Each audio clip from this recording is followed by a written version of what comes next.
അപ്പൊ ഇത് പുക വരുമ്പോ ദൈവമേ ഇനി ബ്ലാക്ക് സ്മോക്ക് വന്നിട്ട് ഞാൻ വൈറ്റ് സ്മോക്ക് എന്ന് പറയും, വൈറ്റ് സ്മോക്ക് വരുമ്പോൾ ബ്ലാക്ക്, അങ്ങനെ ഒരു ടെൻഷൻ എന്റെ മനസ്സിലുണ്ട്. അപ്പൊ നമ്മൾ പറഞ്ഞു ക്യാമറേനെ ഒന്ന് ഫേസ് ചെയ്യാം. അപ്പൊ ജോർജ് പറയാ ക്യാമറേനെ ഫേസ് ചെയ്യില്ല, കാരണം ആ തിരിയണ സമയത്ത് പുക വന്നാലോ. നിങ്ങൾ പെട്ടെന്നുള്ള ഞങ്ങൾ മനസ്സിലായി. എത്ര നേരം പറഞ്ഞിട്ടും പുക വരുന്നില്ല. ജോർജ് കേൾക്കുന്നുണ്ടോ ചോദിച്ചു കഴിഞ്ഞപ്പോ വത്തിക്കാനിലെ മീഡിയ കാണിക്കുന്നത് ഒരു പയ്യൻ ഒരു പോസ്റ്റിന്റെ മുകളിൽ ഇങ്ങനെ. ഈശോ മിശിഹായ്ക്ക് സ്തുതിയായിരിക്കട്ടെ. ലിയോ 14 മാർപ്പാപ്പയുടെ പരമാചാര്യ കാലഘട്ടത്തിന് 1 വർഷം തികയുകയാണ്. ഏകദേശം 1 വർഷം മുമ്പാണ് സഭയിലും ലോകത്തിലും വലിയൊരു മാറ്റത്തിന്റെ ഒരു കാറ്റ് വീശിക്കൊണ്ട് ലിയോ 14 പാപ്പ തന്റെ പരമാചാര്യ പദവിയിലേക്ക് എത്തുന്നത് 2025 മെയ് മാസം 8-ാം തീയതി.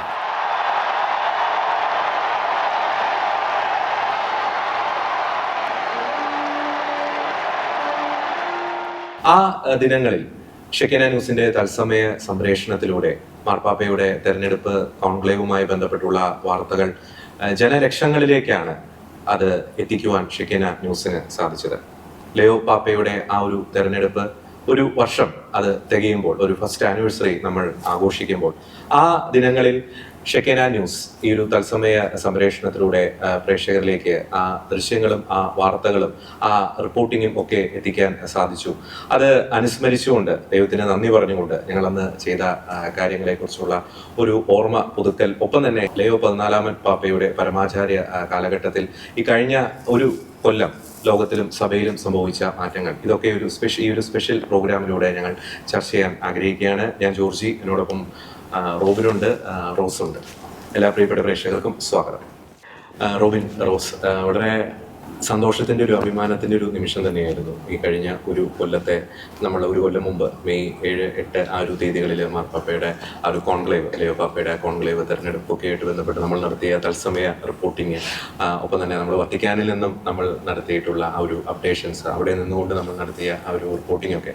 അപ്പോൾ എനിക്കൊന്ന് റോബിനായിരുന്നു ഒന്ന് ആങ്കറിംഗ് ആയിട്ട് ആ ഒരു നിമിഷം ലോകത്തെ അറിയിക്കുന്നു. അപ്പോൾ ഞാൻ അവിടെ നിന്ന് വത്തിക്കാനിൽ നിന്നും ഞാൻ ആ ഒരു കാര്യം പറയുന്നു, അതേസമയം തന്നെ ആ ഒരു ആവേശത്തോടു കൂടി തന്നെ റോബിൻ അറിയിക്കുന്നു, റോസൊപ്പം തന്നെ ചർച്ച് ഡെസ്കിന്റെ കാര്യങ്ങൾ ഓടി നടന്ന് കോർഡിനേറ്റ് ചെയ്യുന്നു. അപ്പോൾ എങ്ങനെ നമുക്കൊന്ന് അനുസ്മരിക്കാം നമ്മുടെ ആ കഴിഞ്ഞ ആ 1 കൊല്ലത്തെ ആ ദിനങ്ങളിൽ നമ്മുടെ പ്രവർത്തനങ്ങളും നമ്മുടെ വാർത്താ റിപ്പോർട്ടിങ്ങും ഒക്കെ? ഒന്നാമത്തെ കാര്യം എനിക്ക് തോന്നുന്നു ആ പർട്ടിക്കുലർ പോയിന്റ്, ഇപ്പോൾ പാപ്പയായിട്ട് ആ പ്രഖ്യാപനം നടത്തുന്ന ആ സമയത്ത് ഷെക്കിന ന്യൂസിന് ഒരുപാട് പ്രേക്ഷകർ അന്നേരം ഉണ്ടായിരുന്നുള്ളൂ. അതിന്റെ പ്രത്യേക കാരണം അന്ന് ഇന്ത്യ പാകിസ്ഥാൻ യുദ്ധം നടക്കുന്ന സമയം ആയതുകൊണ്ട് തന്നെ മറ്റ് ചാനലുകൾ അവർക്ക് തീർച്ചയായിട്ടും അവിടുന്ന് റിപ്പോർട്ട് ചെയ്തുകൊണ്ടിരിക്കുക, അവിടെ അതിർത്തി മേഖലകളിൽ നിന്ന് റിപ്പോർട്ട് ചെയ്തുകൊണ്ടിരിക്കുന്ന, തത്സമയം റിപ്പോർട്ടിങ് നടന്നുകൊണ്ടിരിക്കുന്ന സമയം. അപ്പോൾ തീർച്ചയായിട്ടും വത്തിക്കാനിലേക്ക് നോക്കാൻ മാധ്യമങ്ങൾക്കൊരു സ്പേസ് കിട്ടുന്നുണ്ടായിരുന്നില്ല ആ സമയങ്ങളിൽ. അതുകൊണ്ട് തന്നെ മാർപ്പാപ്പ തിരഞ്ഞെടുപ്പ് കാണാൻ അന്ന് പ്രേക്ഷകരെല്ലാം ആശ്രയിച്ച് ഷെക്കിന ന്യൂസിനെ ആയിരുന്നു. അത് എനിക്ക് ഭയങ്കര ഒരു ദൈവാനുഗ്രഹമായിട്ട് തോന്നിയിട്ടുണ്ട്. ഷെക്കിന ന്യൂസ് കേരള സഭയ്ക്ക് നൽകിയ വളരെ വലിയൊരു ഗിഫ്റ്റായിട്ട് തോന്നുന്നു. കാരണം ആ സമയത്ത് അല്ലെങ്കിൽ വേറൊരു ചാനലില്ല ഇത് സംപ്രേഷണം ചെയ്യാൻ, വേറൊരു ചാനലില്ല, ഷെക്കിന ന്യൂസ് മാത്രമേ ഉള്ളൂ. അത് വലിയൊരു, എനിക്ക് ഏറ്റവും കൂടുതൽ അത് ഓർമ്മപ്പെടുത്തുന്ന സംഭവം അതാണ്. പിന്നെ ആ ദിവസങ്ങളിൽ നമ്മൾ വത്തിക്കാനിൽ നിന്ന് നമ്മൾ അവിടെ ഇപ്പോൾ ജോർജി അവിടെ ചെന്നു, അവിടുത്തെ കാര്യങ്ങളെല്ലാം എനിക്കൊന്ന് ഏറ്റവും സമഗ്രമായിട്ട് പ്രേക്ഷകരിലേക്ക് അവിടെയുള്ള കാര്യങ്ങൾ മുഴുവൻ എത്തിക്കുകയുണ്ടായി. അപ്പോൾ തീർച്ചയായിട്ടും നമ്മൾ അന്ന് സംപ്രേഷണം ചെയ്തതിനെല്ലാം ഒരുപാട് വ്യൂവേഴ്സ് ഉണ്ടായിരുന്നു. കാരണം വ്യൂവേഴ്സ് ഒരുപാട്, അത് എനിക്ക് തോന്നുന്നു യുദ്ധത്തിനും അപ്പുറത്ത് ഷെക്കിന ന്യൂസിനെയാണ് ഇതിൻ്റെ കൂടുതൽ ആധികാരികത മനസ്സിലാക്കാൻ വേണ്ടി മലയാളികൾ ഉപയോഗിച്ചത് എന്നുള്ളതാണ്. അതും ഒരു അംഗീകാരമാണ് ഷെക്കിന ന്യൂസിന്. കാരണം പലപ്പോഴും നമ്മുടെ ഇന്റർനാഷണൽ ന്യൂസുകളടക്കം എനിക്ക് തോന്നിയിട്ടുണ്ട് ഏറ്റവും കൂടുതൽ ആളുകൾ ഇച്ചിരി കൂടെ ക്രെഡിബിൾ ആയിട്ട് കാര്യങ്ങൾ എങ്ങനെയാണെന്ന് അന്വേഷിക്കുന്നത് ഷെക്കിന ന്യൂസിലൂടെ. അപ്പോൾ അതുകൊണ്ട് തന്നെ മാർപ്പാപ്പ തെരഞ്ഞെടുപ്പിന്റെ കാര്യം വന്നപ്പോഴേക്കും അത് ആളുകൾ കൂടുതൽ ആശ്രയിക്കുന്ന, ഷെക്കിന ന്യൂസിനെ ആശ്രയിക്കുന്ന ഒരു ഘട്ടത്തിലേക്ക് എത്തി എന്നുള്ളതാണ് തോന്നിയിട്ടുള്ളത്. ഇനി പർട്ടിക്കുലർലി മാർപ്പാപ്പയുടെ കാര്യത്തിലേക്ക് കടക്കുകയാണെങ്കിൽ, അന്ന് നമ്മൾ പലപ്പോഴും ഒരുപാട് ആളുകളുടെ പേരുകൾ ചർച്ച ചെയ്തിരുന്നു. പ്രമുഖരായ ഒരുപാട് കർദിനാൾമാരുടെ പേരുകൾ ചർച്ച ചെയ്തു. പക്ഷേ ഇത് പേര് വന്നു കഴിഞ്ഞപ്പോൾ ഇവരാരുമല്ല. അല്പം ഒരു അങ്കലാപ്പം നേരം തോന്നിപ്പോയി പേരിന്റെ കാര്യത്തിൽ. കറക്റ്റാ. കാരണം എന്ന് വെച്ചിട്ടുണ്ടെങ്കിൽ ഇപ്പൊ പറയുകയാണെങ്കിൽ അന്ന് എന്റെ ഫോണിൽ ഒരു 10-12 പേരുടെ ഒരു ലിസ്റ്റ് ഉണ്ടായിരുന്നു, ഒരു ബയോഗ്രഫി ഉണ്ടായിരുന്നു. നമ്മൾ വരും എന്ന് പൊതുവെ ചിന്തിക്കുന്ന കുറച്ച് കാർഡിനൽസിന്റെ പേരുണ്ടായിരുന്നു. അപ്പോൾ വളരെ കോൺഫിഡൻസോടുകൂടി തന്നെയാണ് നിൽക്കുന്നത്. ആ പേര് അനൗൺസ് ചെയ്യുമ്പോൾ അറ്റ് ദ മൊമെന്റ് തന്നെ നമുക്ക് അപ്പൊ തന്നെ ലൈവില് ഇന്നയാളാണ്, ഇന്നയാളുടെ ബയോഗ്രഫി ഇങ്ങനെയാണ് എന്നൊക്കെ പറയാനുള്ള ഒരു കോൺഫിഡൻസിൽ നിൽക്കുവാണ്. അതാണ് നമ്മുടെ ദൈവത്തിന്റെ ഒരു പദ്ധതി അവിടെ ശരിക്കും നമ്മൾ കോൺക്ലേവ് തുടങ്ങിയ സമയം മുതൽ ഈ പേപ്പർ ബൈ ലിസ്റ്റ് എന്ന് പറഞ്ഞ ഈ സെക്യുലർ പല മാധ്യമങ്ങളിലും ഇങ്ങനെ ഓരോരുത്തരുടെ ബയോഗ്രഫി, അവരെന്താണ്, അവർ കൺസർവേറ്റീവ് ആണോ ലിബറൽ ആണോ, മിതവാദിയായ പോപ്പാണ് വരാൻ പോണത്, അല്ലെങ്കിൽ വളരെ കൺസർവേറ്റീവ് ആയിട്ടുള്ള പോപ്പാണ് വരാൻ പോണത്, ഇന്നയാളാണെങ്കിൽ സഭയ്ക്ക് ഇങ്ങനെ സംഭവിക്കും എന്നൊക്കെ പറഞ്ഞ ഓരോ പേപ്പർ ബൈ ലിസ്റ്റിലെ ഓരോ ആൾക്കാരെ എടുത്തുള്ള വിശകലനങ്ങൾ പല മാധ്യമങ്ങളിലും ഉണ്ടായി. പക്ഷെ അതിലൊന്നും ഇല്ലാതിരുന്ന ഒരാളാണ് തെരഞ്ഞെടുക്കപ്പെട്ടത്. എനിക്ക് തോന്നുന്നു ശരിക്കും ഈ ആ സമയത്ത് പല മാധ്യമങ്ങളും നമ്മളും പല മാധ്യമങ്ങളിലും സെർച്ച് ചെയ്തിരുന്നു, ഇംഗ്ലീഷിലുള്ള പല മാധ്യമങ്ങളിലും സെർച്ച് ചെയ്ത് ഈ ഏകദേശം ഒരു 12 പേരുടെ ലിസ്റ്റ് അവർ ലിസ്റ്റ് ചെയ്തിരുന്നത് ആഫ്രിക്ക, യൂറോപ്പ്, അങ്ങനെ ഇന്ന സ്ഥലങ്ങളിൽ നിന്ന് തെരഞ്ഞെടുക്കപ്പെടുകയാണെങ്കിൽ ആരാണ്, അവരെ എങ്ങനെയായിരിക്കും മുന്നോട്ട് പോകുക എന്ന് പറഞ്ഞ പോലെ അങ്ങനെ ഒരു ലിസ്റ്റ് നമ്മളും ആ ലിസ്റ്റുകളെല്ലാം കൂടെ അതിന്റെ ലിങ്കുകളും അടക്കം തയ്യാറാക്കി വെച്ചത് പറഞ്ഞു ഞാൻ അപ്പം പറയുന്നത്.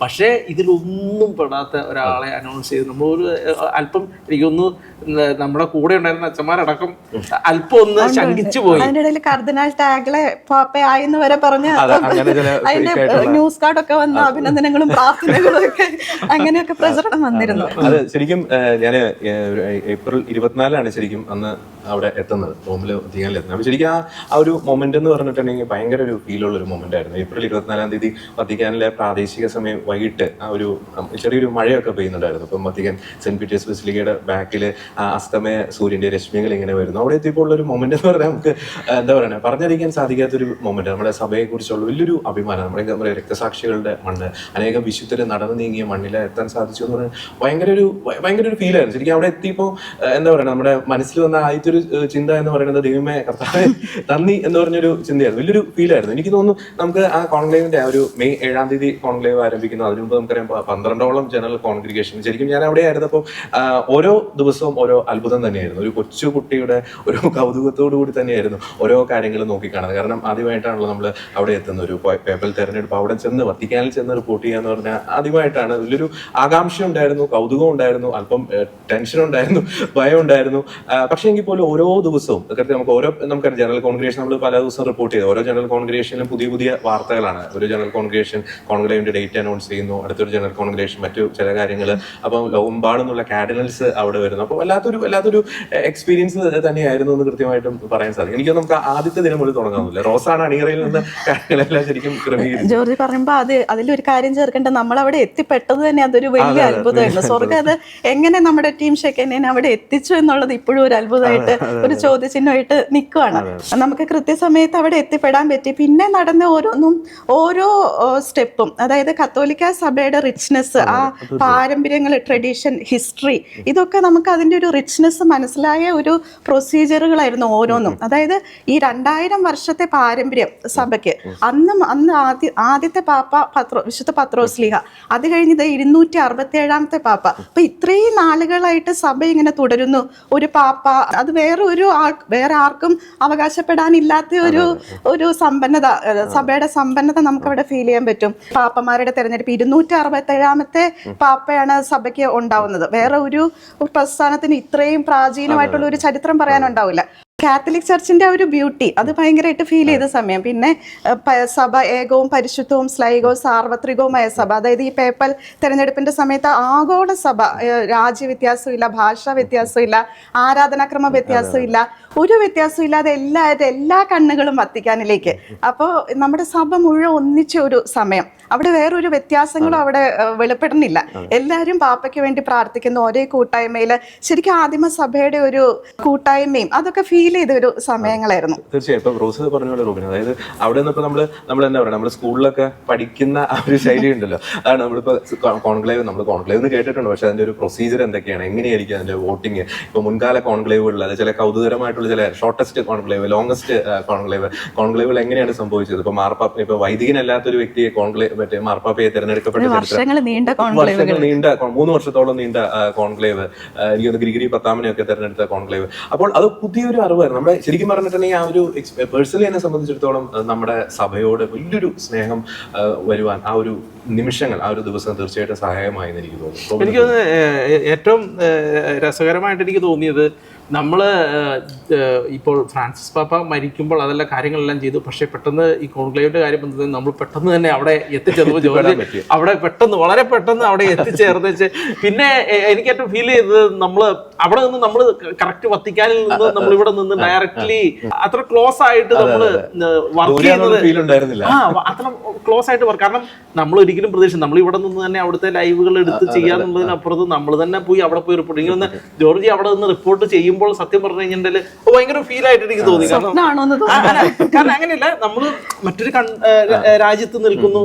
നമ്മളിവിടെ ഇതിനു മുൻപ് നമ്മൾ അങ്ങനെ അത്ര കാര്യമായിട്ട് അങ്ങനത്തെ കാര്യങ്ങൾ ചെയ്തില്ല. പക്ഷെ ഇപ്രാവശ്യം നമ്മൾ മാർപ്പാപ്പയുടെ കാര്യമാണ് അത്ര കൃത്യമായിട്ട് ചെയ്തിരിക്കുന്നത്. ജോർജി അവിടെ നിന്ന് പലപ്പോഴും അവിടെയുള്ള അനുഭവങ്ങൾ മൊത്തം നമ്മൾ പ്രേക്ഷകരുമായിട്ട് പങ്കുവച്ചിരുന്നത്. എനിക്കൊന്ന് അല്പം കൂടെ നമ്മൾ എനിക്കൊന്ന് മാധ്യമപ്രവർത്തകരും ആയിട്ട് നമ്മൾ അവിടേക്ക് അവരുടെ കൂടെ ചെന്നതും സ്പേസ് കിട്ടിയതുമായിട്ടുള്ള കുറെ സംഭവങ്ങൾ ഉണ്ടായിരുന്നു. അന്ന് പ്രേക്ഷകരുമായിട്ട് അത് പങ്കുവെച്ചതായിരുന്നു ആ കാലഘട്ടങ്ങളിൽ. അപ്പൊ എനിക്കൊന്ന് ജോർജി ഇച്ചിരിയും കൂടെ അതിനെ കുറിച്ച് പറയാൻ എനിക്ക് അതെ തീർച്ചയായിട്ടും. ശരിക്കും പറഞ്ഞാൽ വത്തിക്കാനിലെ ആ ഒരു സെന്റ് പീറ്റേഴ്സ് ഒരു ചത്തുരം, പിന്നെ ഈ വിയ ഡെല കോൺസിലിയാസോനെ എന്ന് പറയുന്ന റോഡ് ഓഫ് കോൺസിലിയേഷൻ എന്ന് പറയുന്ന ഒരു റോഡ്, നമുക്കറിയാം വത്തിക്കാന്റെ ഫ്രണ്ടിൽ കാണുന്ന ആ റോഡ്, ശരിക്കും അതുമായിട്ട് വളരെ വൈകാരികമായിട്ടുള്ളൊരു അടുപ്പം അവിടെ നിന്ന് പോന്നു കഴിഞ്ഞപ്പോൾ തീർച്ചയായിട്ടും ഉണ്ടാക്കാൻ സാധിച്ചു എന്നുള്ളത്. കാരണം നമ്മൾ മിക്കവാറും വത്തിക്കാൻ നമ്മളെ സംബന്ധിച്ചിടത്തോളം ചെറിയ ചെറിയ പരിമിതികളുണ്ട്. ഒന്ന് നെറ്റിന്റെ ഒരു വിഷയം ഉണ്ടായിരുന്നു. 10,000-കണക്കിന് ആളുകൾ സെന്റ് പീറ്റേഴ്സ് ബസിലിക്കയിൽ വരുമ്പോൾ നമ്മൾ അവിടെ നിന്നുള്ള റിപ്പോർട്ടിങ്ങിന് നെറ്റിന്റെ ഒരു പരിമിതി. അതിനാൽ തന്നെ നമ്മൾ കോൺക്ലേവിന്റെ സമയത്തുള്ള തത്സമയ റിപ്പോർട്ടിങ് ബസിലിക്ക സെന്റ് പീറ്റേഴ്സ് ചത്തുരത്തിന്റെ ആ പുറത്തുള്ള ആ ഒരു കവാടത്തിന്റെ അവിടെ നിന്നാണ് നമ്മൾ റിപ്പോർട്ട് ചെയ്തത്. നമുക്ക് നല്ലൊരു സ്പേസ് അവിടെ കിട്ടി. കാരണം തൊട്ട് പിന്നില് വലിയൊരു ബിഗ് സ്ക്രീൻ ഉണ്ട്. മറ്റ് വലിയ റോയിറ്റേഴ്സ് അവരെയൊക്കെ സംബന്ധിച്ച് വലിയ നല്ല ലെൻസ് ഒക്കെ എടുത്ത് സിസ്റ്റൈൻ ചാപ്പലിലെ ആ ചിമ്മിനിയിലേക്ക് ഇങ്ങനെ ഫോക്കസ് ചെയ്യുന്ന ലെൻസുകൾ നമ്മളെ സംബന്ധിച്ച് അതൊന്നുമില്ല. അപ്പൊ നമ്മളെ സംബന്ധിച്ച് ആ സിസ്റ്റൈൻ ചാപ്പലിലെ ആ ചിമ്മിനി ഫോക്കസ് ചെയ്തിരിക്കുന്ന ഒരു സ്ക്രീനിന്റെ തൊട്ടടുത്ത് തന്നെ നമുക്ക് നിൽക്കാൻ പറ്റും. അതുകൊണ്ടാണ് നമുക്ക് അഭിമാനത്തോടെ പറയാൻ സാധിക്കും, ഈ കേരളത്തിലെ ഏത് മാധ്യമങ്ങളെക്കാൾ ഏറ്റവും ആദ്യം തന്നെ ഈ പുക ഉയർന്ന കാര്യം, ബ്ലാക്ക് സ്മോക്ക് ആയിക്കോട്ടെ വൈറ്റ് സ്മോക്ക് ഏറ്റവും ആദ്യം നമുക്ക് റിപ്പോർട്ട് ചെയ്യാൻ സാധിച്ചത്. വത്തിക്കാനിലെ ലൈവ് ഫീഡിൽ അത് വരുന്നതിന് മുമ്പ് തന്നെ അവിടെ നിന്ന് തന്നെ നമുക്കത് കൃത്യമായിട്ട് അത് പറയാൻ സാധിച്ചു എന്നുള്ളത് നമുക്ക് വലിയൊരു അഭിമാനം നൽകുന്ന ഒരു കാര്യം. ഇപ്പോഴും ഓർക്കുന്നുണ്ട്, വെളുത്ത പുക വന്ന് എന്ന് പറയുമ്പോ എനിക്ക് ഓർമ്മ തന്നെ ഒരു കാര്യം, ജോർജിയോട് ജോർജ് ക്യാമറയിൽ നിന്ന് തിരിഞ്ഞു നിന്ന് പറഞ്ഞുകൊണ്ടിരിക്കുക, ചിമ്മിനി നോക്കി പറഞ്ഞുകൊണ്ടിരിക്കുക. അപ്പൊ നമ്മൾ പറഞ്ഞു ക്യാമറേനെ ഒന്ന് ഫേസ് ചെയ്യാം. അപ്പൊ ജോർജ് പറയാ ക്യാമറേനെ ഫേസ് ചെയ്യില്ല, കാരണം ആ തിരിയണ സമയത്ത് പുക വന്നാലോ. അതെ, ശരിക്കും എന്നെ സംബന്ധിച്ചൊരു ചെറിയൊരു ഇപ്പൊ സില്ലിയായിട്ട് തോന്നിട്ട് ഒരു ടെൻഷൻ വെച്ചായിരുന്നു. നമ്മൾ ഈ പുക വരുന്നു നമ്മൾ കേട്ടിട്ടുണ്ട്, പക്ഷെ ഇത് ആദ്യം വരുമ്പോൾ എങ്ങാനും ഏത് സ്മോക്കാന്ന് എനിക്ക് ഐഡന്റിഫൈ ചെയ്യാൻ പറ്റുന്ന ടെൻഷൻ ഉണ്ടായിരുന്നു. കാരണം ഇപ്പൊ നമുക്കൊരു ആദ്യത്തെ ദിനം ഒരു 9 മണിയോട് കൂടി അതിന് വളരെ രസകരമായിട്ടുള്ള പറയാം. അപ്പൊ ഇത് പുക വരുമ്പോ ദൈവമേ ഇനി ബ്ലാക്ക് സ്മോക്ക് വന്നിട്ട് ഞാൻ ഈ വൈറ്റ് സ്മോക്ക് എന്ന് പറയും, വൈറ്റ് സ്മോക്ക് വരുമ്പോൾ ബ്ലാക്ക്, അങ്ങനെ ഒരു ടെൻഷൻ എന്റെ മനസ്സിലുണ്ടായിരുന്നു. അത് ഏറ്റവും ആദ്യത്തെ ദിവസത്തെ റിപ്പോർട്ടിംഗിൽ 9 മണി വന്നപ്പോ ഞാൻ റോബിൻ ഇതാ പുക വന്നിരിക്കുന്നു അത് ബ്ലാക്ക് സ്മോക്ക് ആണെന്ന് മനസ്സിലായി, ബ്ലാക്ക് സ്മോക്ക് ആണ് അങ്ങനെ പറയുന്ന ഒരു സ്ഥിതി. കാരണം ഇപ്പൊ സില്ലിയായിട്ട് തോന്നും, പക്ഷെ കാരണം നമ്മളെ സംബന്ധിച്ച് ചരിത്ര നിമിഷം തന്നെയാണല്ലോ റിപ്പോർട്ട് ചെയ്യുന്നത്. ലക്ഷക്കണക്കിന് പ്രേക്ഷകർ നമ്മളുടെ വിശ്വാസം അർപ്പിച്ചിട്ടുണ്ട്. ഈ ചരിത്ര നിമിഷം നമ്മൾ പറയുമ്പോൾ ഞാൻ പലപ്പോഴും ഈ മാർപ്പാപ്പന്മാരുടെ ഈ ഇങ്ങനെ അനൗൺസ് ചെയ്യുന്ന ഈ പുക വരുന്ന ഈ സമയത്തെ പല ചരിത്രങ്ങളിൽ, ഇപ്പോൾ ജോൺ പോൾ രണ്ടാമൻ മാർപ്പാപ്പ കഴിഞ്ഞ് അതുപോലെ ബെനഡിക്റ്റ് 16 ഉണ്ടായിരുന്നു, അതിനുശേഷം ഫ്രാൻസിസ് പാപ്പ, ഈ സമയങ്ങളിലെല്ലാം മാധ്യമങ്ങൾ ഇതിന് കൊടുക്കുന്ന ഒരു ഹൈപ്പാണ്. എന്ന് വെച്ചാൽ അവരെ ഇപ്പോൾ BBC-യുടെ ആണെങ്കിലും അങ്ങനെയുള്ള മാധ്യമങ്ങളുടെ എല്ലാം നമ്മൾ ആ ഇത് എടുത്തു നോക്കുമ്പോൾ ഒരു ഭയങ്കര ഫീല് വരും നമുക്ക്. കാരണം അത്ര ഫീലിലാണ് അവര്, കാരണം അത് ഫീലുണ്ട്. കാരണം 2000 വർഷത്തെ ചരിത്രത്തിൽ, കാരണം ഈ മനുഷ്യൻ മാർപ്പാപ്പയായാൽ പിന്നെ ആ മനുഷ്യനെ ആണ് ഏറ്റവും ആളാണ് അത് തീരുമാനിക്കുക എന്നുള്ളത്. അതാണ് അത്ര വലിയ ഇമ്പോർട്ടൻസ്. കാരണം അത് 2000 വർഷമായിട്ട് തുടരുന്ന സംഗതിയാണ്, അതിനൊരു മാറ്റവും ഇല്ല. അത് കഴിഞ്ഞ് വെച്ചിട്ട് ഈ മനുഷ്യൻ കയറി കഴിഞ്ഞ് കഴിഞ്ഞാൽ ഈ മനുഷ്യൻ മരിക്കണോ, പിന്നെ ആളാണ് തീരുമാനിക്കണേ ഇറങ്ങി പോകണോ വേണ്ടോ എന്നുള്ളത്. ഇല്ല, മരിക്കണോളം വരെ അവിടെ ഇരിക്കുന്ന മനുഷ്യനാണ്. ലോക ചരിത്രത്തെ മുഴുവൻ, ആ സമയത്തുള്ള ഹിസ്റ്ററിയെ മുഴുവൻ സ്വാധീനിക്കുന്ന മനുഷ്യനാണ്. ആ മനുഷ്യനെ തെരഞ്ഞെടുക്കുന്നതിന് മാധ്യമങ്ങൾ കൊടുക്കുന്ന, അവര് നേരത്തെ മാർപ്പാപ്പ തെരഞ്ഞെടുപ്പിൽ അവരവിടെ കാത്ത് ക്യാമറയും വെച്ചുകൊണ്ട് കാത്ത് അങ്ങനെ ഇരിക്കുകയാണ്, പുക വരുന്നത് കാത്തിരുന്ന് വെച്ചാൽ അവരന്നേരം സംസാരിക്കുന്ന ഡയലോഗുകളൊക്കെ ഇതിനു മുൻപേ ഞാൻ കേട്ടിട്ടുണ്ട്, ഇതിൻ്റെ ഉള്ളിൽ എടുത്ത് കേട്ടിട്ടുണ്ട്. അപ്പോഴാണ് നമുക്ക് ഇവിടെ ഈ ലൈവിൽ ഇരിക്കുമ്പോൾ ഭയങ്കര ഫീൽ വരുന്നത്. കാരണം അവരുടെ ആ ഒരു ഫീൽ എന്ന് പറയുന്ന ആ ഫീല് ഭയങ്കര, നമുക്ക് അന്നേരം നമ്മുടെ തലയിലൊക്കെ ഇങ്ങനെ ഒരു തരിപ്പ് വരുന്ന ഒരു ഫീലാണ്. അതേ സംഗതിയാണ് നമ്മള് അതേ സംഗതിയാണ് വത്തിക്കാനിൽ നിന്നുകൊണ്ട് നമ്മൾ ഇവിടെ ഇരുന്ന് സ്റ്റുഡിയോയിൽ നിന്ന് കോർഡിനേറ്റ് ചെയ്ത് നമ്മൾ ചെയ്തുകൊണ്ടിരിക്കുന്നത് എന്നുള്ളത് ഒരു ഭയങ്കര ഫീൽ ആയിട്ടൊന്ന് ഫീൽ ചെയ്തു. മീഡിയാസിന്റെ വലിയൊരു അറ്റൻഷൻ ഉണ്ടായിരുന്നു കേട്ടോ. ബിഗ് മീഡിയാസിന്റെ വലിയൊരു അറ്റൻഷൻ. ഇപ്പൊ CNN ഒക്കെ പ്രമുഖരായിട്ടുള്ള ആങ്കേഴ്സ് ഒക്കെ, അത് ശരിക്കും നമ്മൾ ആ സെന്റ് പീറ്റേഴ്സ് സ്ക്വയറിലേക്ക് കയറുന്നതിന്റെ തൊട്ട് സൈഡിലായിട്ടാണ് മീഡിയാസിന്റെ ഒരു സ്പേസ് വെച്ചിരിക്കുന്നത്. അവിടെ ബിഗ് മീഡിയാസ് ആണ്, BBC, CNN, റോയിട്ടേഴ്സ് പോലുള്ള വലിയ സംവിധാനങ്ങളാണ് അവിടെ വെച്ചിരിക്കുന്നത്. നമ്മൾ ആദ്യ ദിനം നമുക്ക് ഫ്രാൻസിസ് മാർപ്പാപ്പയുടെ ഫ്യൂണറിൽ നമ്മൾ അവിടെ നിന്നാണ് നമ്മൾ റിപ്പോർട്ട് ചെയ്തത്. പിന്നെ കോൺക്ലേവിന്റെ സമയത്ത് നമ്മൾ ആ ചത്തുരത്തിന്റെ ആ കവാടത്തിന്റെ അങ്ങോട്ടേക്കുന്നത്. കാരണം അവിടെ നിന്നിട്ടുണ്ടെങ്കിൽ ആൾക്കാർ ഒത്തിരി വന്നു നമുക്ക് നെറ്റിന്റെ വിഷയം വന്നാൽ നമ്മൾ അവിടേക്ക് വരുന്നു. നോക്കുമ്പോൾ വലിയ വലിയ ലെൻസുകൾ. ഞാൻ പിന്നെ വേറൊരു അവസരത്തിൽ ഈ വത്തിക്കാന്റെ പരിസര പ്രദേശത്തുള്ള ഒരു സെമിനാരിയിൽ പോകാനിടയായി. അതിന്റെ ഒരു ടെറസിലേക്ക് കയറാൻ ഇടയായിരുന്നു. അപ്പൊ ഞാൻ നോക്കുമ്പോൾ ടെറസിന്റെ താഴെ നോക്കുമ്പോൾ ഈ കെട്ടിടങ്ങളിലേക്ക് മുകളിൽ ഇവർ ഓൾറെഡി സ്റ്റുഡിയോ ഒക്കെ സെറ്റ് ചെയ്ത് വെച്ചിരിക്കുക. അതായത് സെന്റ് പീറ്റേഴ്സ് ബസിലിക്ക ആ ഒരു ബാക്ക്ഗ്രൗണ്ടിൽ കിട്ടുന്ന രീതിയിൽ കെട്ടിടങ്ങളുടെയൊക്കെ മുകളിൽ ചാനൽസ് അവിടെ ഒരു സ്റ്റുഡിയോ സെറ്റ് ചെയ്ത് വെച്ചിരിക്കുക. അപ്പൊ എത്രത്തോളം പ്രാധാന്യത്തോടുകൂടി തന്നെയാണ് ഇവരിത് റിപ്പോർട്ട് ചെയ്യുന്നുള്ളത്. മറ്റൊരു രസകരമായിട്ടൊരു കാര്യം എന്ന് പറഞ്ഞാൽ നമ്മൾ ഈ ജനറൽ കോൺഗ്രിഗേഷൻ ഒക്കെ നടന്ന ദിവസങ്ങൾ, 12ഓളം ജനറൽ കോൺഗ്രിഗേഷൻ. ഇപ്പം ഏപ്രിൽ 22 മുതൽ ആരംഭിക്കുന്നു, മെയ് 6 വരെ കോൺഗ്രിഗേഷൻ നീണ്ടു നിൽക്കുന്നു. അപ്പോൾ എല്ലാ ജനറൽ കോൺഗ്രിഗേഷനും എന്റെ ഓർമ്മ ശരിയാണെങ്കിൽ രാവിലെ 9 മണിയോടുകൂടി ആയിരിക്കും ആരംഭിക്കുന്നത്. അപ്പൊ ഒരു 8:45 ആകുമ്പോഴത്തേക്കും ഈ കാർഡിനൽസ് അവരുടെ വസതിയിൽ നിന്നും പല കാർഡിനൽസ് ഈ പോളാറാമൻ ഹാളിലേക്ക് ഇങ്ങനെ നടന്നു പോകും. അപ്പൊ നമുക്ക് ആദ്യ ദിനങ്ങളിലൊന്നും നമുക്ക് അവിടേക്ക് നമുക്ക് എത്തിപ്പെടാൻ പറ്റിയില്ല. നമുക്ക് അങ്ങനെ ഒരു ചിന്തയില്ലായിരുന്നു. അപ്പം ഞാൻ പിന്നീട് എനിക്ക് തോന്നുന്നു കുറച്ച് ദിവസം കഴിഞ്ഞപ്പോഴത്തേക്കും ഞാൻ ആ ഭാഗത്തേക്ക് വന്നു. അവിടെ രസകരമായിട്ടുള്ള സാധനമാണ്. അപ്പൊ ഒരു ബ്രേക്ക്ഫാസ്റ്റ് കഴിച്ച് കഴിഞ്ഞിട്ട് കാർഡിനൽസ് അവരുടെ വസതിയിൽ ഇങ്ങനെ നടന്നു പോകുന്നു. ഓരോ കാർഡിനലിലും ആ ഗേറ്റ് കടന്നു വരുമ്പോഴത്തേക്കും ഈ തേനീച്ചക്കൂട്ടം പോലെ മാധ്യമങ്ങൾ ഇങ്ങനെ കാർഡിനെ പോകെ ഇങ്ങനെ പൊതിഞ്ഞ് നിൽക്കുന്ന അവസ്ഥ. നമുക്ക് കാർഡിനെ നടക്കാൻ പറ്റില്ല, മാധ്യമങ്ങൾ ഇങ്ങനെ എടുത്തു പൊക്കി കൊണ്ടുപോകണ ഒരവസ്ഥ. എല്ലാവരും ഇങ്ങനെ ചോദിക്കും. കാരണം ഇപ്പൊ ആളെങ്ങാനും പോപ്പായി കഴിഞ്ഞാൽ വലിയൊരു കാര്യമാണല്ലോ. അപ്പൊ ഒരു കാർഡിനിൽ പോകുന്നു, ആ കാർഡിനിൽ എത്രയും പെട്ടെന്ന് അങ്ങോട്ട്. ചില കാർഡിനൽസ് ഒക്കെ പെട്ടെന്ന് ഈ മീഡിയസിന്റെ പിടിപ്പെടാതിരിക്കാൻ വേണ്ടി വേറെ വരുന്നു. ചിലര് കാറിനൊക്കെ അവിടെ എത്തുന്നു. അപ്പൊ ഒരു കാർഡിനെ ഗേറ്റ് കിടന്ന് അവര് പോളാറാമ ഹാൻഡിലേക്ക് പോയി മറ്റൊരു കാർഡിനെ അപ്പോൾ വിളിക്കും. എല്ലാവരും അങ്ങോട്ടേക്ക് ഒറ്റ ചിലർ അവിടെ തട്ടി വീഴുന്നൊക്കെയുണ്ട്. അപ്പൊ നമുക്ക് ചില കാർഡിനൽസിന്റെ ഒക്കെ ഒരു ബൈറ്റ് എടുക്കാനൊക്കെ ഇട വന്നായിരുന്നു.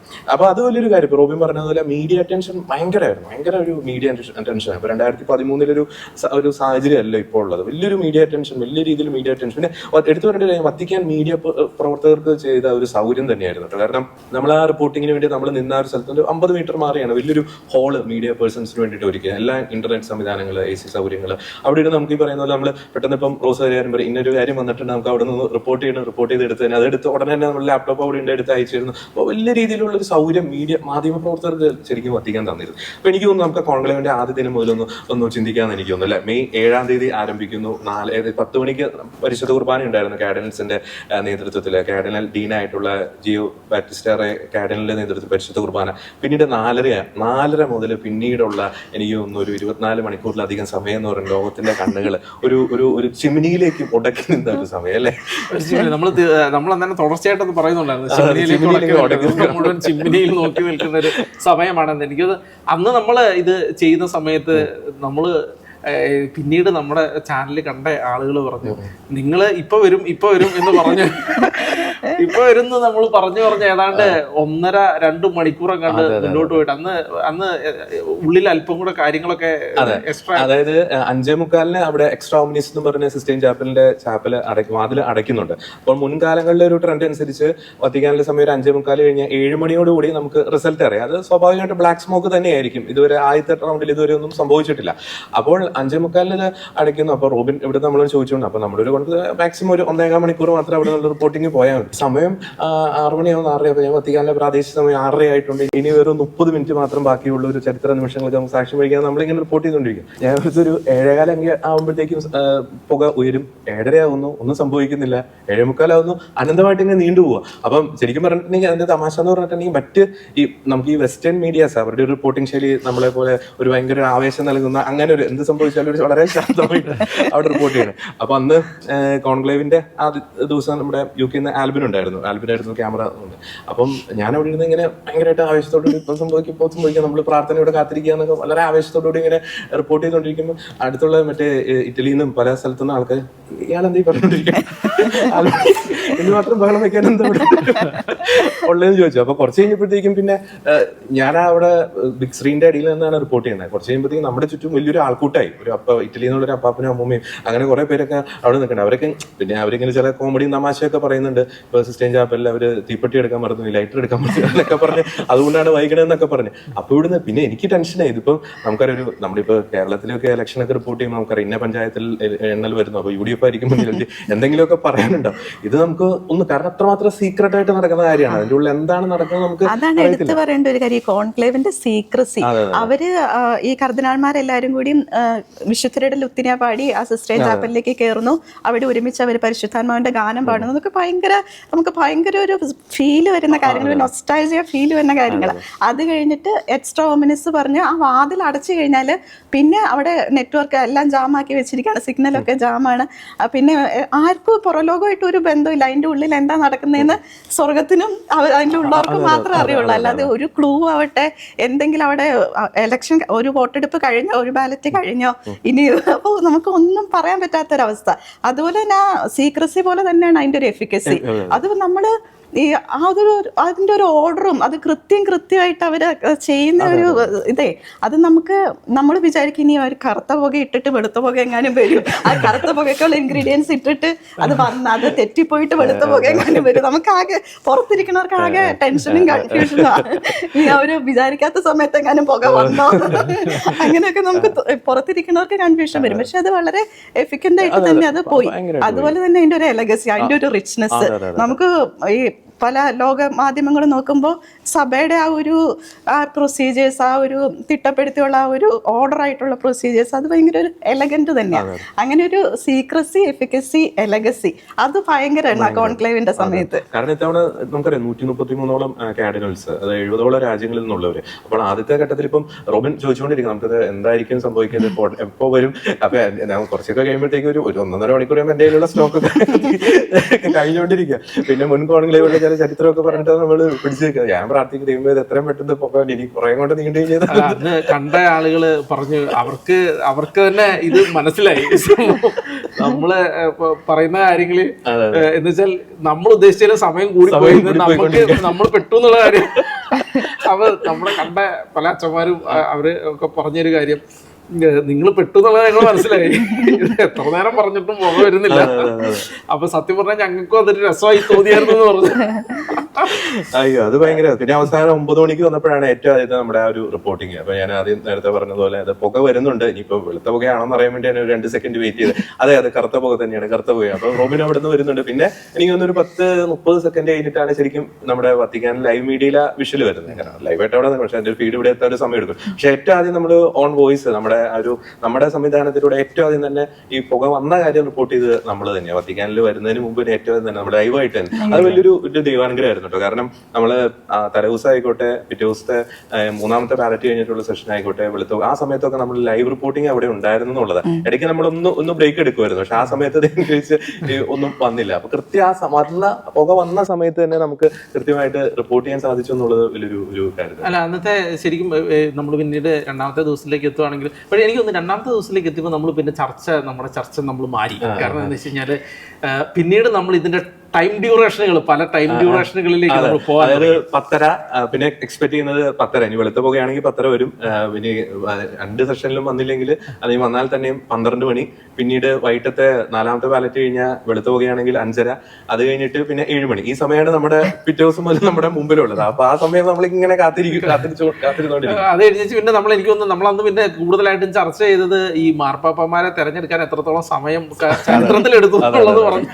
കാരണം തീർച്ചയായിട്ടും പ്രേക്ഷകരോട് നമ്മൾ ഇതിഞ്ഞ് കൂടിപ്പോയി കഴിഞ്ഞിട്ടുണ്ടെങ്കിൽ എത്ര എനിക്കൊന്ന് ഈ ബെനഡിക്റ്റ് 16 പാപ്പയെ തെരഞ്ഞെടുക്കാൻ വേണ്ടി മാത്രം എന്ന് വെച്ചാൽ ആളുകൾക്ക് ഒരു സാധ്യത കൽപ്പിച്ചൊരു സമയം ഉണ്ടായിരുന്നു. അതിനുശേഷം വന്ന് എനിക്ക് തോന്നുന്നു ഫ്രാൻസിസ് മാർപ്പാപ്പയാണെങ്കിലും അതുപോലെ തന്നെ നമ്മുടെ ലിയോ 14 പാപ്പയാണെങ്കിലും ഒരു എക്സ്പെക്ടേഷൻ ഇല്ലല്ലോ, ഇന്ന ആളായിരിക്കും എന്നുള്ള ഒരു എക്സ്പെക്ടേഷനും ഇല്ല. അപ്പൊ അതുകൊണ്ട് തന്നെ നമ്മളെ സംബന്ധിച്ച് പിന്നീട് പ്രേക്ഷകരിൽ എത്തിക്കാനുള്ള മാറ്റർ എന്ന് പറയുന്നത് മാർപ്പാപ്പമാരെ തിരഞ്ഞെടുക്കാൻ ചരിത്രത്തിൽ എത്രത്തോളം സമയം എടുത്തു എന്നുള്ളൊരു സമയം. ജോർജ് പല സംഭവങ്ങളും അതിനെക്കുറിച്ച് എടുത്തു പറയുകയുണ്ടായിരുന്നു. അത് നമുക്ക് ശരിക്കും നമ്മളെ സംബന്ധിച്ചൊരു ഒരു വലിയൊരു ഇതായിരുന്നുണ്ട്. കുറെ കൂടെ അറിവ് നമുക്ക് കിട്ടുക എന്നുള്ളത്. നമ്മൾ വോട്ടിംഗ് എന്നതിനേക്കാൾ ഉപരി ഈ കോൺക്ലേവ് എന്താണ്, അതിന്റെ ചരിത്രം എന്താണ്, ഓരോ കോൺക്ലേവ് എന്താണ്, നമ്മൾ അതൊക്കെ പഠിച്ചു കഴിയുമ്പോഴാണ് സഭയുടെ ഒരു റിച്ച്നെസ്. ഈ കോൺക്ലേവ് ചരിത്രമൊക്കെ എടുത്ത് നോക്കുമ്പോൾ നമ്മൾ ഇപ്പോൾ കാണുന്ന ഒരു ഫോർമാറ്റിലൊന്നും ആയിരുന്നില്ല അത്. ഈ നമ്മുടെ ചിമ്മിനി ആ ഒരു സംവിധാനം ഏത് വർഷമാണ് തുടങ്ങിയത്, ഈ കോൺക്ലേവ് ഇങ്ങനെ അതിൻ്റെ ഉള്ളിൽ ലോക്ക് ചെയ്യുന്ന ആ ഒരു സംവിധാനം എങ്ങനെയാണ് തുടങ്ങിയത്. ഞാൻ അതിനിടയിൽ ആ ദിവസങ്ങളിൽ ഈ വത്തിക്കാൻ മ്യൂസിയം സന്ദർശിക്കായിട്ട് വന്നിരുന്നു. ഈ മാധ്യമപ്രവർത്തകർക്ക് അങ്ങനെ ഒരു അവസരം വത്തിക്കാൻ മീഡിയ തന്നിരുന്നു. അപ്പോൾ മ്യൂസിയം സന്ദർശിച്ചപ്പോൾ ആദ്യ നാളുകളിൽ കോൺക്ലേവ് ഒക്കെ നടന്നിരുന്ന ഒരു സ്ഥലം, അവിടെ മാർപ്പാപ്പമാര് താമസിച്ച ഒരു സ്ഥലം എന്നൊക്കെ പറഞ്ഞാൽ നമുക്ക് ഭയങ്കര ഒരു ഫീലാണ് അത്. തൊട്ടടുത്ത ഹോളിൽ ഇവിടെ കോൺക്ലേവ് നടക്കുന്നു, അതിന്റെ ഇപ്പുറത്ത് ഒരു ഡോർമെട്രി പോലത്തെ സംവിധാനങ്ങളിൽ കാർഡിനൽസ് കിടക്കുന്നു, വോട്ട് ചെയ്യാൻ പറ്റുന്ന കാർഡിനൽസ് കിടക്കുന്നു. അപ്പൊ എനിക്ക് ജോൺ പോൾ രണ്ടാമന്റെ കാലത്താണ് ഈ കാർഡിനൽസ് താമസിക്കുന്ന സാന്താ മാർത്തയൊക്കെ ഒന്ന് റിനോവേറ്റ് ചെയ്യണം. കാരണം അതിനു മുമ്പൊക്കെ ഈ വത്തിക്കാനിലെ ഈ സമ്മർ സീസൺ എന്ന് പറഞ്ഞിട്ടുണ്ടെങ്കിൽ കഠിനമായിട്ടുള്ള ചൂടാണ്. അപ്പൊ ആ സമയത്ത് താമസമൊക്കെ കുറച്ച് പ്രശ്നം ഉണ്ടായിരുന്നു. അതിന് മുമ്പത്തെ കോൺക്ലേവ് കാർഡിനൽസിന്റെ ഒക്കെ ഡോർമെട്രി സംവിധാനം ഒക്കെ ആയിരുന്നു. അപ്പൊ അതൊക്കെ കാണാൻ ഇടവന്നത് വലിയൊരു കാര്യം തന്നെയാണ്. പിന്നീട് പിറ്റേ ദിവസത്തേക്ക് വരുമ്പോൾ മെയ് 8 മെയ് 8 എന്ന് പറയുമ്പോൾ നമ്മൾ മുൻകാലങ്ങളിലെ കോൺക്ലേവിന്റെ ഒരു ട്രെൻഡ് അനുസരിച്ചാണെങ്കിൽ മെയ് 8 വൈകിട്ട് തീർച്ചയായിട്ടും വരും എന്നുള്ളൊരു ഉറപ്പാണ്. അപ്പം പിന്നെ നമ്മൾ കാത്തിരിക്കുന്ന സമയം വത്തിക്കാനിലെ ഒരു 10 എന്നുള്ളൊരു സമയമാണ്, രാവിലെ 10. അപ്പം കഴിഞ്ഞ തലേ രാത്രി ഒത്തിരി അധികം വൈകിയില്ല. അപ്പൊ നമ്മൾ എന്നാലും ഒരു 10 മുതൽ 11:30 വരെയുള്ള ടൈം എന്തായാലും ഒന്നും നമ്മൾ ഒരു ബഫർ സോൺ ആയിട്ട് നമ്മളൊന്ന് പിടിക്കേണ്ടി വരും. കാരണം ഏത് സമയം സംഭവിക്കാം. 10 നമ്മൾ നോക്കി, പക്ഷെ വന്നില്ല അല്ലെ, 10 വന്നില്ല. കാരണം അത് കഴിഞ്ഞ് നമ്മൾ ഒരു സാധ്യത പറഞ്ഞുകൊണ്ട് അങ്ങനെ നിന്നായിരുന്നു. പക്ഷെ നമ്മൾ വലിയ ആഘോഷമാക്കിയില്ല. പക്ഷെ അന്നേരം വന്നില്ല എന്നുള്ളതാണ് അത്. കാരണം എനിക്ക് തോന്നുന്നു തലേ ദിവസം ഏറ്റവും ആദ്യത്തെ ദിവസം ഏകദേശം 40,000-ഓളം പേരുണ്ടായിരുന്നു. പിറ്റേ ദിവസം മോർണിംഗ് സെഷനിൽ അന്ന് ആ 10:30 വത്തിക്കാൻ, ഞാൻ ഉദ്ദേശിച്ച വത്തിക്കാൻ ചത്തുരത്തിൽ ഇത് കാണാൻ വേണ്ടി, നേരിട്ട് കാണാൻ വേണ്ടിയിട്ട് പിറ്റേ ദിവസം മോർണിംഗ് സെഷനിൽ ഏകദേശം ഒരു 15,000-ഓളം പേരുണ്ടായിരുന്നു. കാരണം അധികാരം മോർണിംഗ് സെഷനിൽ അധികം പ്രതീക്ഷിച്ചു. ആദ്യത്തെ ദിവസം പിന്നെ ആദ്യത്തെ കാരണം ഒത്തിരി പേര് വന്നു. പിന്നെ ഉച്ച കഴിഞ്ഞുള്ള ആ സമയം മുതലാണ് ആൾക്കാരുടെ വലിയൊരു ഒഴുക്ക് സംഭവിക്കാൻ പോകുന്നത്. ആ നമ്മുടെ ഉച്ചക്കത്തെ സെഷനിൽ ആ പുക വന്നതാണ് വലിയൊരു കാര്യം. കാരണം 12 മണിയാണ് നമ്മൾ എക്സ്പെക്ട് ചെയ്യുന്നത്. ഒരു 11:51 കൂടി പുക വന്നു. അപ്പൊ നമ്മള് കുറച്ചും അതിന് മുമ്പ് തുടങ്ങുന്നതിന് മുമ്പ് നമ്മളൊന്ന് ചെറിയൊരു ബ്രേക്ക് എടുത്തായിരുന്നു. അപ്പൊ ഞാൻ ആ സമയത്ത് വിചാരിച്ചു ഏതായാലും ഇനി സമയമുണ്ട്, എന്നാലും ഒരു ലൈവും കൂടെ തന്നിട്ട് നമുക്കൊന്ന് നോക്കാന്ന് വിചാരിച്ച് പുക വരുന്നതിന് ഒരു 5-10 മിനിറ്റ് വീണ്ടും സ്റ്റാർട്ട് ചെയ്തതാണ് എന്റെ ഓർമ്മ. അത് കൃത്യ ആ സമയത്ത് ലൈവ് തുടങ്ങി. ആ സമയത്ത് നമ്മൾ ഒട്ടും പ്രതീക്ഷിച്ചില്ല കേട്ടോ. ഞാൻ അന്നേരം ഇങ്ങനെ ലൈവിൽ ഇപ്പോഴും കാണാം, ഇങ്ങനെ ജസ്റ്റ് നോക്കിക്കൊണ്ടിരിക്കുക. പെട്ടെന്ന് ബാക്കിലേക്ക് തിരിഞ്ഞു നോക്കുമ്പോൾ ഇതാ കറുത്ത പുക. അങ്ങനെ മൂന്നാമത്തെ ബാലറ്റും ഏകദേശം തീരുമാനമായി. കാരണം 12 മണി എന്നുള്ളത് ഇച്ചിരി നേരത്തെ തന്നെ വന്നു. നമ്മൾ എന്തായാലും ഒരു 12 മണി പ്ലസ് എന്നാണ് പ്രതീക്ഷിച്ചിരുന്നത്. പിന്നീടുള്ളതെല്ലാം അവര് കറക്റ്റ് വന്നു. ആദ്യത്തെ ദിവസമാണ് ഒരല്പം താമസിച്ചത്.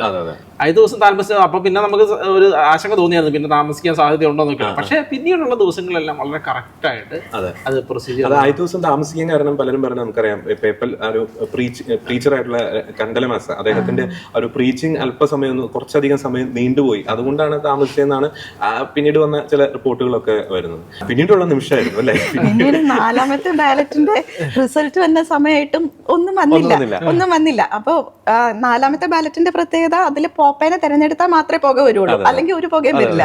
അപ്പൊ നമ്മൾ അതിന്റെ റിസൾട്ട് വെളുത്ത പുക വന്നില്ല, അതിന്റെ സമയമായിട്ടും വന്നില്ല. അപ്പൊ നമ്മുടെ വിചാരം ഇനി 5ാമത്തെ ബാലറ്റിനായിരിക്കും.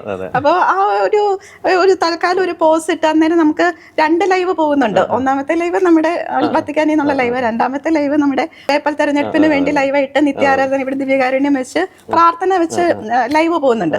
എന്നാൽ കുറച്ച് സമയം പ്രാർത്ഥിക്കാനായിട്ട് 5ാമത്തെ ബാലറ്റിന് മുമ്പായിട്ട് കുറച്ച് സമയം പ്രാർത്ഥിക്കാൻ പോയിരിക്കാന്നും പറഞ്ഞ് ഞാൻ ഇവിടെ ഈ സ്റ്റുഡിയോയിൽ തന്നെയാണ് അന്നേരം ലൈവ് നടക്കുന്നത്. ഇവിടെ വന്നിരുന്നു. അപ്പോഴും പാപ്പയ്ക്ക് വേണ്ടി പ്രാർത്ഥന നടക്കുന്നു. 3-4 ബ്രദർമാര് അച്ഛന്മാരും ഉണ്ട് പ്രാർത്ഥിച്ചുകൊണ്ടിരിക്കുന്നു.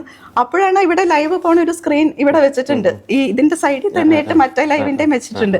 അപ്പോഴാണ് ദേ വെള്ളപ്പുക ഈ പ്രാർത്ഥനയുടെ ഇടയില്. പറയേണ്ട ഒരു കാര്യമുണ്ട്.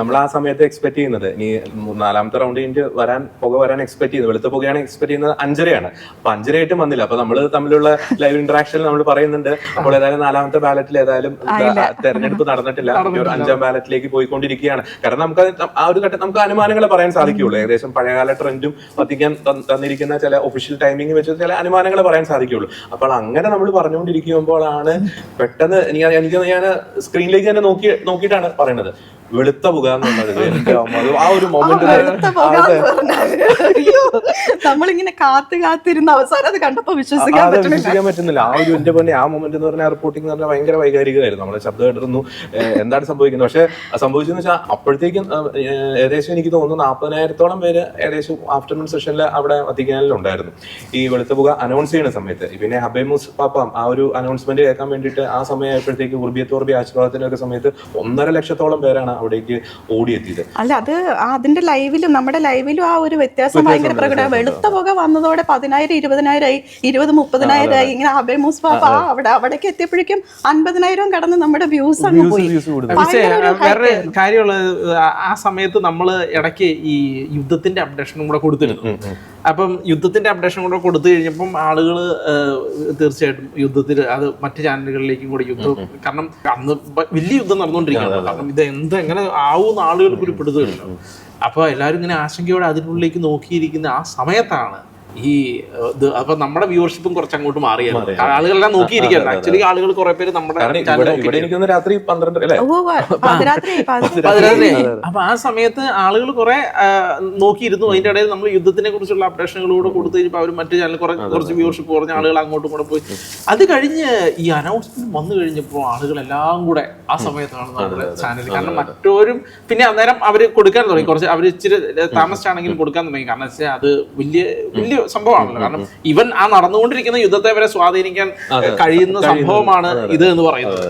അപ്പോൾ അത് ആ സമയത്തിന് ആളുകളെല്ലാം കൂടെ നമ്മുടെ ചാനലും അതുപോലെ ഓൺലൈൻ എല്ലാത്തിനും നിറഞ്ഞ് കവിഞ്ഞു എന്ന് പറയുന്ന പോലെ അതുപോലെ ആളുകൾ വന്നു എന്നുള്ളതാണ്. കൃത്യമായിട്ട് ഞാൻ വൈറ്റ് സ്മോക്ക് എന്ന് പറഞ്ഞപ്പോഴത്തേക്കും പിന്നെ ഈ പറയുന്ന പോലെ ആൾക്കാരുടെ വലിയൊരു ഒഴുക്കായിരുന്നു. അപ്പോഴത്തേക്കും നമ്മൾ തമ്മിലുള്ള ഒരു നെറ്റിന്റെ ഒരു ഇഷ്യൂ നല്ല രീതിയിൽ ഞാൻ അവിടെ നിന്ന് പറഞ്ഞുകൊണ്ടിരിക്കുന്നുണ്ട്. പിന്നെ ലൈവ് നോക്കിയപ്പോഴത് അതിനുശേഷമുള്ള പലതും നമുക്ക് നെറ്റിന്റെ ഇഷ്യൂ കാരണം നമുക്കത് ട്രാൻസ്മിറ്റ് ചെയ്യാം. പക്ഷെ അന്ന് ഞാൻ കണ്ട വലിയൊരു മനസ്സിനെ ടച്ച് ചെയ്ത വലിയൊരു സീൻ ഉണ്ട്. അതായത് ഞാൻ പറഞ്ഞല്ലോ, മറ്റേ വത്തിക്കാനിലെ സെന്റ് പീറ്റേഴ്സ് ബസിലിക്കയുടെ പ്രധാനപ്പെട്ട റോഡ് ഓഫ് കൺസിലിയേഷൻ എന്ന് പറയുന്ന ആ ഒരു 500 മീറ്റർ വീതിയുള്ള നീളമുള്ള ആ റോഡിന്റെ ആ ഒരു ഭാഗത്തു നിന്നാണ് നമ്മൾ റിപ്പോർട്ട് ചെയ്യുന്നത്.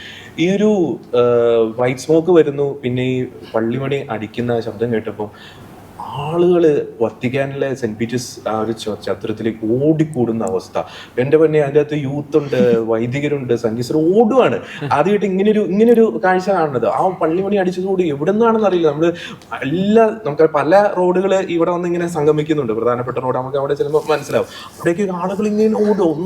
എന്താ സംഭവിക്കണത്, ഭയങ്കര ആവേശത്തോടുകൂടി സന്തോഷത്തോടുകൂടി ഇങ്ങനെ ഓടുന്ന കാഴ്ച ഞാനത് ഇപ്പൊ കാണുന്ന. അതിന്റെ ഇടയിൽ ഒരു കാര്യം ചോദിക്കാനുള്ളത്, ഇത് അനൗൺസ് ചെയ്തതിന് മുന്നേ ശരിക്കും എന്തോരം ആളുകൾ അനൗൺസ് ചെയ്യുന്നതിന് മുമ്പ് ഇപ്പൊ നമുക്ക് ഒഫീഷ്യൽ കണക്ക് പ്രകാരമാണ് എനിക്ക് തോന്നുന്നൊരു 30,000-40,000 ഇടയിൽ ആൾക്കാരാണ് ആ വൈറ്റ് സ്മോക്ക് വരുന്ന സമയത്ത് ഉണ്ടായിരുന്നുള്ളൂ. പക്ഷെ ഇത് വന്നതിന് ശേഷമാണ് നമുക്ക് ഏകദേശം ഇരട്ടിയിലധികം. ഇപ്പൊ പിന്നീട് എനിക്ക് 1.5 ലക്ഷത്തിന് 2 ലക്ഷത്തിന് ഇടയിൽ ആൾക്കാർ അവിടെ തടിച്ചുകൂടി എന്നാണ് പറയുന്നത്. അപ്പൊ നോക്കിക്ക് ഇത്രയും ജനങ്ങൾ ഇറ്റലിയുടെ വിവിധ ഭാഗങ്ങളിൽ നമുക്കറിയാം സഭ തകർന്നു, വിശ്വാസം തകർന്നു എന്നൊക്കെ നമ്മൾ പറയുന്ന ഈ ഒരു അനൗൺസ്മെന്റ് കേട്ടതിന് ശേഷം പാപ്പയുടെ ഉർബിയത്തോർബി ആശീർവാദം ഒക്കെ സ്വീകരിക്കാൻ വേണ്ടിയിട്ട്, അത് മാത്രമല്ല ഇവരും ആദ്യം ഓടിയെത്തുന്നവർക്ക് ഉള്ളിൽ കയറാൻ പറ്റി. ബാക്കിയുള്ളവരൊക്കെ പിന്നെ ഇറ്റാലിയൻ പോലീസ് പകുതിയൊക്കെ വെച്ച് ബാരിക്കേഡ് വെച്ചിട്ട് അവരെ ഇങ്ങനെ തടഞ്ഞു നിർത്തുന്ന അവസ്ഥ. അതിന് പിന്നീട് നമ്മൾ പറയുകയുണ്ടായി. ബാക്കിയുള്ളവരൊക്കെ പിന്നീടാണ് ഉള്ളിലേക്ക് കയറുന്നത്. ആൾക്കാരെ തട്ടിയിട്ട് നടക്കാൻ പറ്റത്തില്ല. ഭയങ്കര ഫീലാണ്. അതിനകത്ത് ഏറ്റവും വലിയ കാര്യം എന്ന് വെച്ചാൽ ഇനിയിപ്പോ അടുത്തൊരു ടെൻഷൻ, ഇതിപ്പോ പേരാണ് ഏറ്റവും വലിയൊരു ടെൻഷൻ. അപ്പൊ പിന്നെ നമ്മുടെ ഡൊമിനിക് മൊമ്പർട്ടി പ്രോട്ടോഡിക്കനാണ് വന്ന് അനൗൺസ് ചെയ്യേണ്ടത്. അപ്പം ആളൊരു പേരിങ്ങനെ പറയുന്നുണ്ട്.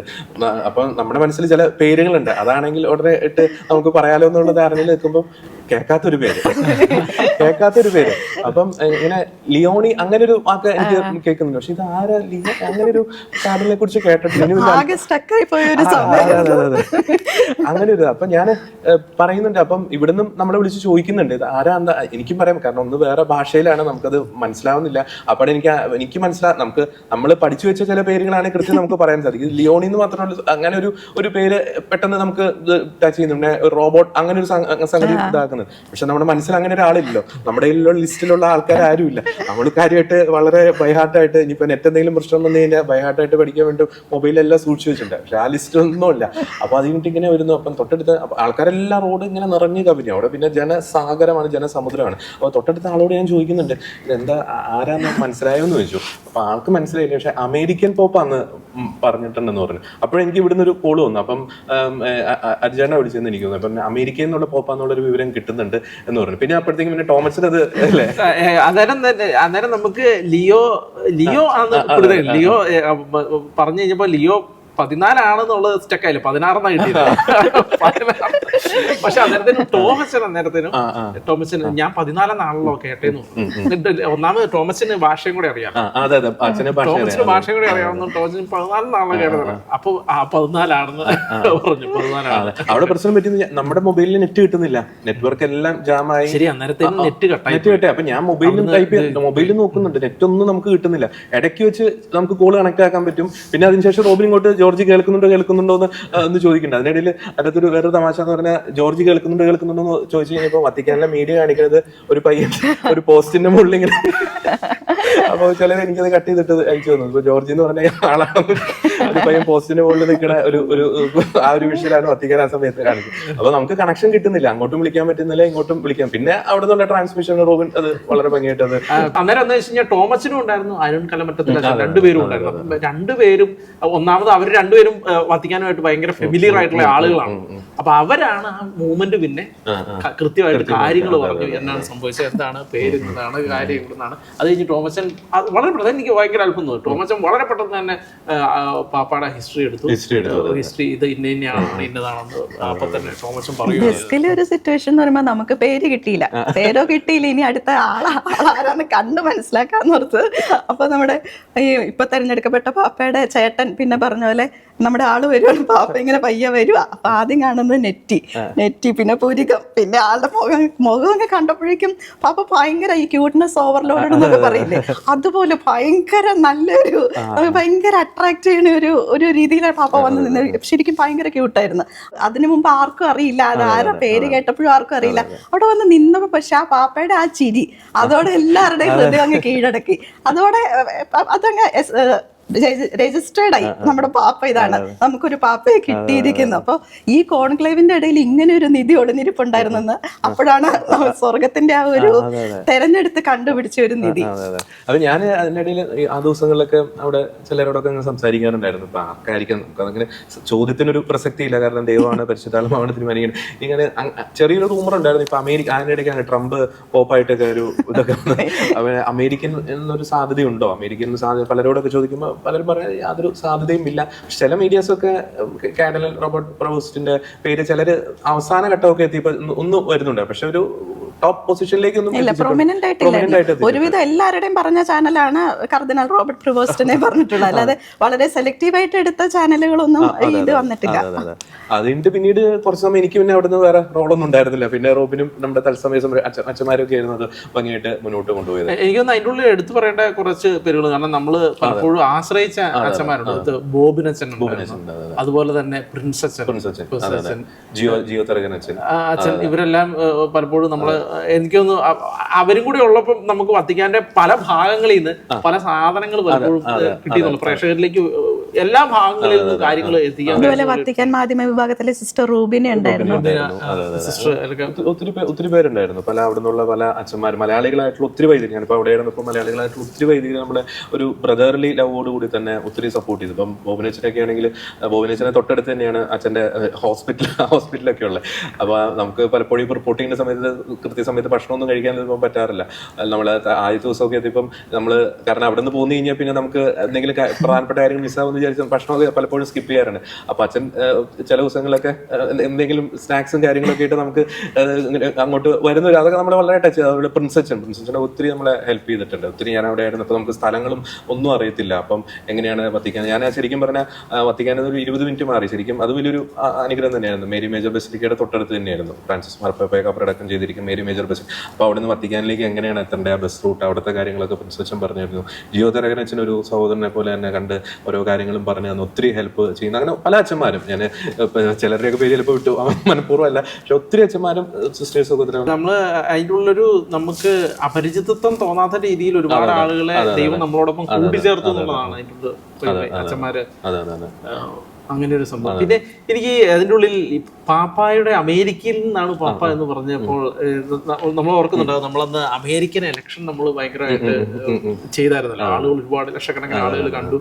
അപ്പോൾ ഡൊണാൾഡ് ട്രംപ് അധികാരത്തിൽ വന്നു, പിന്നെ പുള്ളി ഒരു രാജാവിനെ പോലെ വാഴുന്ന സമയം, ആ സമയത്ത് ഈ അമേരിക്കയിൽ നിന്നുള്ള പോപ്പാണ് വരുന്നത് എന്ന് പറഞ്ഞപ്പോൾ പെട്ടെന്ന് എനിക്ക് ഓർമ്മ വന്ന സംഭവം കറക്റ്റ് ഡൊണാൾഡ് ട്രംപിന് ബദലായിട്ട്. കാരണം അമേരിക്കൻ പ്രസിഡന്റ് 4 ടേമേ ഉള്ളൂ, പക്ഷേ ഇത് യങ് ആയിട്ടുള്ള ഒരു പാപ്പ, യങ് ആയിട്ടുള്ള പാപ്പാമാരുടെ ഒരു പ്രായം എടുത്താൽ വളരെ യങ് ആയിട്ടുള്ള പാപ്പ വർഷങ്ങൾ കിടക്കുന്നത്. എന്ന് വെച്ചാൽ ലോക പോലീസായ അമേരിക്കയുടെ എല്ലാ കാര്യങ്ങളെയും നിയന്ത്രിക്കാൻ പാകത്തില്, വർഷങ്ങളോളം നിയന്ത്രിക്കാൻ പാകത്തിലുള്ള, കാരണം സാധാരണ പോപ്പുമാരെല്ലാം യൂറോപ്പിന്റെ ആണെങ്കിലും അമേരിക്കയിലെ ആണെങ്കിലും പൊളിറ്റിക്സ് ഇൻഡയറക്റ്റ് ആണെങ്കിലും, കാരണം അങ്ങനെ ഒരു തല ഇപ്പൊ വത്തിക്കാൻ നേരിട്ട് ആരുടെയും പൊളിറ്റിക്സിൽ ഇടപെടാറുള്ള ഒരു രാജ്യത്തിന്, പക്ഷേ ഇൻഡയറക്റ്റ് ആയിട്ട് അത് സംഭവിക്കും എന്നുള്ളതാണ്. കാരണം വത്തിക്കാൻ പറയുന്ന അത്ര കൺസേൺ ആയിട്ട് എടുക്കേണ്ട സാഹചര്യം എല്ലാവർക്കും ഉണ്ട് എന്നുള്ളതാണ്. ഇപ്പം അന്ന് നമ്മൾ അങ്ങനെ തോന്നി, കാരണം കറക്റ്റ് ഡൊണാൾഡ് ട്രംപിന് ബദലായിട്ട് അമേരിക്കയിൽ നിന്ന് വളരെ വലിയൊരു വ്യക്തിത്വം. കാരണം അപ്പൊ തന്നെ തോന്നി ഇനി ഇവർ തമ്മിലൊരു ക്ലാഷ് ഉണ്ടാകുന്നുള്ളത്. പിന്നീടുള്ള സംഭവങ്ങളെല്ലാം വലിയ ക്ലാഷ്, ഇപ്പൊ യുദ്ധത്തിന്റെ കാര്യം വന്നപ്പോഴത്തേനും വലിയ ക്ലാഷ്. പിന്നെ രണ്ടാമതൊരു കാര്യം ചെയ്തത് ഈ ഫ്രാൻസിസ് പാപ്പായുടെ ചില നയങ്ങൾ, ഈ ഗാസ പലസ്തീനും ഒക്കെ ആയിട്ടുള്ള നയങ്ങളിൽ ഇസ്രായേലിന് ഭയങ്കര അമർഷം ഉണ്ടായിരുന്നല്ലോ. പിന്നീട് പാപ്പ ലിയോ 14 പാപ്പ അധികാരത്തിലേക്ക് വന്നപ്പോഴും അതേ രീതി, കാരണം അന്ന് നമ്മൾ ഏറ്റവും കൂടുതൽ എടുത്തു പറഞ്ഞത് ഓർക്കുന്നുണ്ട്. കാരണം ഫ്രാൻസിസ് പാപ്പയാണല്ലോ ആളെ കർദിനാളാക്കി അങ്ങനെ ഉയർത്തി ഇങ്ങോട്ട് എന്ന് വെച്ചാൽ അങ്ങനെ അത് സ്വാധീനിച്ചു എന്നല്ല, പക്ഷെ ആ ഒരു രീതി ആള് സ്വീകരിക്കുന്നുണ്ട് എന്ന് അപ്പൊ തന്നെ തോമസിനും പറയുന്ന ഒരു സാധനം. അപ്പോൾ തീർച്ചയായിട്ടും അതെല്ലാം ഞാൻ ഓർത്തത്, അപ്പോൾ ഇസ്രായേലിനും ഒരു അടി, അമേരിക്ക ഡൊണാൾഡ് ട്രംപിന് ഒരു അടി കിട്ടി, ബെഞ്ചമിൻ ഇസ്രായേലിനും ഒരടി കിട്ടി യുദ്ധങ്ങളിൽ. അതേ സാധനം തന്നെ ഇപ്പൊ സംഭവിച്ചുകൊണ്ടിരിക്കുന്നത്. കാരണം ഇപ്പൊ ഇറാൻ യുദ്ധത്തിന്റെ കാര്യം വന്നപ്പോൾ പാപ്പ ആദ്യം പറഞ്ഞു യുദ്ധം ശരിയാകില്ല, ഇത് പരിപാടി നടക്കില്ല എന്ന് പറഞ്ഞപ്പോൾ ഡൊണാൾഡ് ട്രംപ് പൊട്ടിത്തെറിച്ചിരിക്കുന്നു. അതുപോലെ ഒരു മനുഷ്യന്റെ അടുത്തും ഡൊണാൾഡ് ട്രംപ് പൊട്ടിത്തെറിച്ചു. കാരണം പാപ്പ അത് പറഞ്ഞാൽ കാരണം ഡൊണാൾഡ് ട്രംപിന്റെ നയങ്ങളെ വരെ അത് സ്വാധീനിക്കാനുള്ള ശേഷി. അതുകൊണ്ടായിരിക്കണം തോന്നുന്നു മാർക്കോ റൂബിയോ കഴിഞ്ഞ ദിവസം വത്തിക്കാനിലേക്ക് പോയത്, സ്റ്റേറ്റ് സെക്രട്ടറി പോയത്. കാരണം അത് കഴിഞ്ഞപ്പം ഇപ്പൊ പൊട്ടും യുദ്ധം എന്ന് പറഞ്ഞ് നിന്ന യുദ്ധം സമാധാനത്തിന്റെ ഒരു പാതയിലേക്ക്, ചർച്ചയുടെ ഭാഗയിലേക്ക്. കാരണം ഒഴിവാക്കി ഇനി അമേരിക്കൻ പൊളിറ്റിക്സിന് പാപ്പായെ ഒഴിവാക്കി മുന്നോട്ട് പോകാൻ കഴിയാത്ത ഒരു സാഹചര്യം നിലനിൽക്കുന്നത്. പാപ്പ അമേരിക്കയിൽ നിന്നാണ് എന്ന് പറഞ്ഞപ്പോ തന്നെ അതാണ് സത്യം പറഞ്ഞ മനസ്സിൽ കൂടെ പോയ സാധനം. കാരണം ലോക രാഷ്ട്രീയത്തെ നിയന്ത്രിക്കുന്ന അമേരിക്കയെ നിയന്ത്രിക്കാൻ മറ്റൊരാള് എന്നൊരു സാധനമാണ് അപ്പൊ തന്നെ മനസ്സിൽ കൂടെ പോയത്. വളരെ കറക്റ്റാണ്. പിന്നെ അതിനുശേഷം നമുക്കറിയാം, പിന്നെ അതിനുശേഷം വീണ്ടും നമ്മൾ പിന്നെ നെറ്റൊക്കെ ശരിയാവുന്നു, ഹിസ്റ്ററിയും കാര്യങ്ങളൊക്കെ നമുക്ക് ചെയ്യാൻ പറ്റുന്നു, പഠിക്കാൻ പറ്റുന്നു. പിന്നെ പാപ്പ നൽകിയ ആദ്യത്തെ ഒരു സന്ദേശം സമാധാനങ്ങളോടുകൂടെ, പിന്നെ തന്റെ രൂപതയെക്കുറിച്ച് അനുസ്മരണം, ഇട്ടുകൊണ്ട് വന്ന അതൊരു പാരമ്പര്യം. നമ്മള് പാപ്പയുടെ ഇന്ന് വരെ ഈ ഒരു വർഷത്തെ നിലപാടുകൾ എടുത്ത് നമുക്കറിയാം, പാപ്പ പാരമ്പര്യങ്ങളെ ഭയങ്കരമായിട്ട് മുറുകെ പിടിക്കണ ആളാണ്. അപ്പൊ ആ ഒരു പാരമ്പര്യത്തിന്റെ ആ ഒരു നിലപാട് തന്നെയാണ് പാപ്പ അന്ന് ധരിച്ചു വന്നിരുന്ന വസ്ത്രത്തിലുണ്ടായിരുന്നു. പാപ്പയുടെ ആ ഒരു സന്ദേശവും വളരെ ഹൃദയസ്പർശിയായിരുന്നു. അപ്പോൾ അത് വളരെ വിജയകരമായിട്ടല്ലേ നമുക്ക് ആ ഒരു 7-8 ദിനങ്ങൾ അതിനു മുമ്പ് നമ്മൾ ഫ്രാൻസിസ് പാപ്പയുടെ ഫ്യൂണറലായിട്ട് ബന്ധപ്പെട്ടാൽ അവിടെ നിന്നുള്ള അത് ദൈവത്തിന്റെ വലിയൊരു ഇടപെടാട്ടോ, നമ്മുടെ ആരുടെയും ഒരു കഴിവല്ല, അത് കർത്താവിന്റെ വലിയൊരു കരസ്പർശം, ഒരു ഇടപെടൽ അല്ലെങ്കിൽ സാന്നിധ്യം തീർച്ചയായിട്ടും അവിടെ കൂടെ ഉണ്ടായിരുന്നു. നമ്മൾ അവിടെ ഈ സമ്മർ സീസൺ ആയിരുന്നു, നമുക്കറിയാം, ഒരു ചൂടിന്റെ സമയമായിരുന്നു, നല്ല കത്തുന്ന വെയിലെ ഉച്ച സമയത്തൊക്കെ. പക്ഷെ അതൊന്നും നമ്മളെ തളർത്തുന്നില്ല കേട്ടോ, നമ്മുടെ മനോവീര്യത്തെ തളർത്തുന്നില്ല. ഒരു പുതിയതായിട്ട് എന്തെങ്കിലും സംഭവം വന്നു കഴിഞ്ഞാൽ പെട്ടെന്ന് അത് പോയി റിപ്പോർട്ട് ചെയ്യുന്നു, അത് ഇങ്ങോട്ട് അയക്കുന്നു. നമുക്ക് വലിയൊരു ശരിക്കും പറഞ്ഞ ഒരു ആവേശം തന്നെയായിരുന്നു. നമുക്ക് സഭയെ കൂടുതൽ സ്നേഹിക്കുവാനും സഭയുടെ ഒരു ചരിത്രം കൂടുതൽ മനസ്സിലാക്കുവാനും. കാരണം അത് മാത്രമല്ല, നമ്മൾ ഈ പറയുന്ന പോലെ കൃത്യമായിട്ട് പ്രേക്ഷകരിലേക്ക് എത്തിക്കും വേണം. കാരണം എല്ലാവരും വളരെ പ്രതീക്ഷയോടെ നോക്കിക്കാണുന്ന നമ്മുടെ ചാനൽ ഈ ഒരു തെരഞ്ഞെടുപ്പുമായിട്ട് ബന്ധപ്പെട്ട, അപ്പോൾ ഇതിൻ്റെ അകത്തൊരു മിസ്റ്റേക്ക് ഒരു കാരണവശാലും വരാൻ പാടില്ല. നമുക്ക് ഉള്ളിൽ ആവേശമുണ്ട്, വൈകാരികമായിട്ടുള്ളതുകൊണ്ട് അതൊരിക്കലും നമ്മുടെ റിപ്പോർട്ടിങ്ങിൽ ഒരിക്കലും പ്രതിഫലിക്കാൻ പാടില്ല, ഒരു മിസ്റ്റേക്ക് വരാൻ പാടില്ല. അതുകൊണ്ട് എല്ലാം ബാലൻസ് ചെയ്തത് നമ്മുടെ ആരുടെയും ഒരു കഴിവല്ല, ദൈവം അത് കൃത്യമായിട്ട് ചെയ്യാൻ സാധിക്കും. പിന്നെ പറഞ്ഞ പല വ്യക്തികളിലൂടെ, വൈദികരിലൂടെ, ഇപ്പൊ ടോമസിനെയൊക്കെ ഒത്തിരി നമുക്ക് നന്ദി പറയേണ്ടിയിരിക്കുന്നു. നമ്മുടെ സമയത്തൊക്കെ നൽകിയത് പിന്നെ മുന്നോട്ട് പോകണം. കാരണം നമുക്ക് പിന്നെ ഇതിന്റെ ഈ ഭാഷ വലിയ പിടുത്തമില്ലാത്തതുകൊണ്ട് അച്ഛനാണ് പിന്നെ അതെല്ലാം കൈകാര്യം ചെയ്ത് കൊണ്ടുപോയത് എന്നുള്ളൊരു. അതും മറ്റേ കലമറ്റത്തിൽ രണ്ടുപേർക്കും ഭാഷയും സാധനവും ഫെമിലിയർ ആയതുകൊണ്ട്. കാരണം അവർ ഇവിടെ സ്റ്റുഡിയോയിലായിരിക്കുന്നതെങ്കിലും അവര് വർഷങ്ങൾ ഈ വത്തിക്കാനിലൂടെ നടന്നും വത്തിക്കാന്റെ ഉള്ളിലുള്ള കാര്യങ്ങളെ കുറിച്ച് മനസ്സിലാക്കി മാർപ്പാപ്പമാരുടെ കൂടെ നടന്നും ഉള്ള. ഇപ്പൊ ബെനഡിക്റ്റ് പാപ്പായുടെ സ്റ്റുഡന്റ് കൂടിയായിരുന്നല്ലോ അരുൺ കലമറ്റത്തിൽ. അപ്പോൾ അത്ര ഫെമിലിയാരിറ്റി അവർക്കുണ്ടായിരുന്നു. ആ ഫെമിലിയാരിറ്റി സത്യം പറഞ്ഞാൽ പ്രേക്ഷകരിലേക്ക് എത്തിക്കാൻ കഴിഞ്ഞു. അവിടുത്തെ കാര്യങ്ങൾ ഇപ്പം ഒരു വിഷ്വലൈസ് ചെയ്യുന്ന പോലെ പ്രേക്ഷകരിലേക്ക് എത്തിക്കാൻ അവരെ കൊണ്ട് കഴിഞ്ഞു എന്നുള്ളതാണ്. സത്യം പറഞ്ഞാൽ ഈ പ്രധാനപ്പെട്ട സമയങ്ങളിലൊക്കെ അവരാണ് ഇത് കൈകാര്യം ചെയ്തത്. വലിയൊരു കോൺട്രിബ്യൂഷൻ നമുക്ക് പറഞ്ഞറിയിക്കാൻ സാധിക്കും. ഒത്തിരി മലയാളി വൈദികരും, ഇപ്പൊ ഞാൻ അവിടെ ആയിരുന്നു, ഒത്തിരി മലയാളി വൈദികരും ഒത്തിരി സ്നേഹത്തോടെ നമ്മൾ അപ്രോച്ച് ചെയ്യും. എന്ത് സഹായം വേണമെങ്കിലും ഒപ്പം ഉണ്ടാവും, കൂടെ ഉണ്ടാവും എന്നുള്ളൊരു കാര്യം.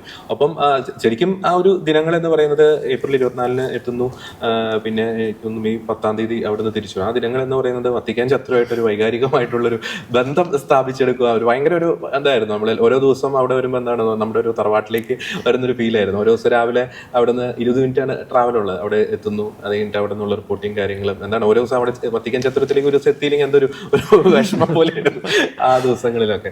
അത് തിരിച്ചു പോരാൻ നേരത്ത് ഭയങ്കര ഒരു അനുഭവമായിരുന്നു. അന്ന് തലേദിവസം മെയ് 10 ഞാൻ ഓർക്കുന്നു. അന്ന് തലേദിവസം വൈകിട്ട് വത്തിക്കാൻ ചത്തുരത്തോട് വിട പറയുന്ന ഒരു സമയം ഉണ്ടായിരുന്നു. അപ്പോൾ എനിക്ക് ഭയങ്കര ഒരു ടച്ചിങ് ആയിരുന്നു. ഞാൻ ശരിക്കും ആ ചത്തുരത്തിൽ അവിടെ നിന്നിട്ട് ഒന്ന് സാഷ്ടാംഗം പ്രണമിച്ച് ആ മണ്ണിനെ ഒന്ന് ചുംബിച്ചിട്ടാണ്. കാരണം ഇനി ലൈഫിൽ അവിടെ എത്താൻ പറ്റുമെന്ന് നമുക്കറിയത്തില്ല, ചിലപ്പോൾ എത്തിക്കുമായിരിക്കും, പക്ഷെ നമുക്കറിയത്തില്ല. കാരണം ചിലപ്പോൾ ഒരു ലാസ്റ്റ് മൊമെന്റ് ആയിരിക്കും, ഇനിയിപ്പോൾ അവിടെ എത്തിച്ചേരാൻ പറ്റുമെന്ന് അറിയത്തില്ല. അപ്പം എല്ലാത്തിനും ഒരു നന്ദി പറഞ്ഞുകൊണ്ടാണ് അവിടെ ആ മണ്ണിനെ ശരിക്കും പറഞ്ഞാൽ ഒന്ന് കൊമ്പിട്ടൊന്ന് ചുംബിച്ചിട്ടാണ് ശരിക്കും പോകുന്നത്. കാരണം നമുക്കറിയാം എത്രയോ ദൂര രക്തസാക്ഷികളുടെയും സ്ത്രീയന്മാരുടെയും ഒക്കെ അത് ചരിത്രം ഒത്തിരി കാര്യങ്ങൾ. പിന്നെ ഒരു കാര്യം കൂടി പറയാൻ ആഗ്രഹിക്കുന്നത്, എപ്പോഴും മിക്കവാറും ഞാൻ അവിടെ നിന്ന് താമസ സ്ഥലത്ത് നിന്ന് ഇങ്ങോട്ടേക്ക് വരുമ്പോൾ മിക്കവാറും ഈ കൊളോസിയം ഒക്കെ കൊളോസിയം ഒക്കെ കണ്ടുകൊണ്ടാണ്, അതിൻ്റെ സൈഡിൽ കൂടെയൊക്കെയാണ് വരുന്നത്. ഒപ്പം നിരവധി പള്ളികൾ, ഞാൻ ഓർക്കും എന്തൊരു സഭയുടെ ആ ഒരു പാരമ്പര്യം, ഒരു പ്രൗഢി, ഒരു സമ്പന്നത എന്ന് പറഞ്ഞാൽ നമ്മൾ എവിടെ നോക്കിയാലും എവിടെ തിരിഞ്ഞാലും പള്ളിയും അതിൻ്റെ ഉള്ളിൽ പ്രധാനപ്പെട്ട തിരുശേഷിപ്പുകൾ, വിശുദ്ധരുടെ അല്ലെങ്കിൽ ഈശോയുടെ ലൈഫൊക്കെ ആയിട്ട് ബന്ധപ്പെട്ട തിരുശേഷിപ്പുകൾ ഭയങ്കര ഒരു അനുഭവം തന്നെ. റോം എന്നൊക്കെ പറഞ്ഞിട്ടുണ്ടെങ്കിൽ സഭയുടെ ഒരു യഥാർത്ഥ പാരമ്പര്യത്തിൻ്റെ ഒരു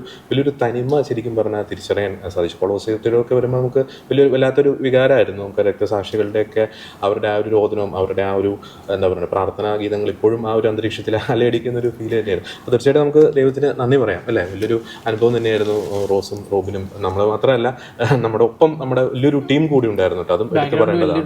ടീം ഉണ്ടായിരുന്നു നമ്മുടെ ആ ന്യൂസ് ഡെസ്ക് ഒറ്റക്കെട്ടായിട്ട് ഒരേ മനസ്സോടുകൂടി തന്നെ, സമയം നോക്കാതെ. ഇപ്പൊ എനിക്ക് എന്നെ സംബന്ധിച്ച് അവിടെ ഇപ്പൊ വൈകിട്ട് 5 മണിയൊക്കെയാണ് ഇവിടെ രാത്രി സമയത്ത് ഇവിടെയൊക്കെ വർക്കിംഗ് ടൈം പോലെ തന്നെ എല്ലാവരും ഒറ്റക്കെട്ടായിട്ട് ഒരേ മനസ്സോടെ യാതൊരു മടുപ്പും കൂടാതെ നമ്മുടെ ടീമിന്റെ ഒരു സ്ട്രെങ്ത്, അത് ന്യൂസ് മാത്രമല്ല നമ്മുടെ എല്ലാ ടീമും, എഡിറ്റിങ്ങും പ്രൊഡക്ഷനും ക്യാമറയും സോഷ്യൽ മീഡിയയും ഗ്രാഫിക്സ്, നമ്മുടെ എല്ലാ ഡിപ്പാർട്ട്മെന്റും ഒരേ മനസ്സോടെ ഒരേ ലക്ഷ്യത്തോടു കൂടി പ്രവർത്തിച്ചതിന്റെ അടിസ്ഥാനം നമുക്ക് അങ്ങനെ വലിയൊരു കാര്യം നമ്മുടെ പ്രേക്ഷകർക്ക് വേണ്ടിയിട്ട് ദൈവകൃപയിൽ നമുക്ക് തീർച്ചയായിട്ടും ചെയ്യാൻ സാധിക്കും. നമ്മൾ ഒറ്റക്കെട്ടായിട്ട് ഇനിയും കുറേ കാര്യങ്ങൾ നമുക്ക് ചെയ്യാൻ സാധിക്കും. ലിയോ പാപ്പയ്ക്ക് വേണ്ടി നമുക്ക് തീർച്ചയായിട്ടും പ്രാർത്ഥിക്കാം.